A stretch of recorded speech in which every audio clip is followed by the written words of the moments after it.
కాంగ్రెస్ పార్టీని బొందబెట్టి ఆ స్థానంలోకి అడుగుపెట్టినటువంటి వైఎస్ఆర్ కాంగ్రెస్ పార్టీ అధినేత జగన్మోహన్ రెడ్డి తను ఆ పార్టీ పెట్టినప్పటి నుంచి కూడా కాంగ్రెస్ పార్టీని మళ్ళీ ఎదగలేదు. కాంగ్రెస్ పార్టీ అట్లాగే ఉండిపోయింది.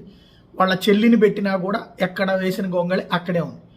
పాత నాయకులు కొంతమంది మళ్ళీ వైసీపీలోకి వచ్చే పరిస్థితి ఉంది అనుకుంటున్నటువంటి సందర్భంలో ఇటు వైసీపీకి సంబంధించినటువంటి నాయకులైతే తమ ఆ కథంతా కూడా ఇటే నడుపుతున్నటువంటి పరిస్థితి ఉంది.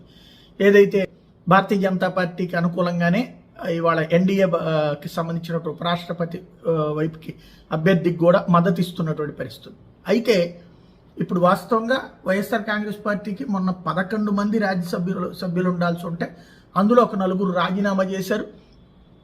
ఈ 4ది కూడా తెలుగుదేశం పార్టీ 2 ఎంపీ సీట్లు తీసుకుంది, రాజ్యసభ సీట్లు. అటు బీజేపీ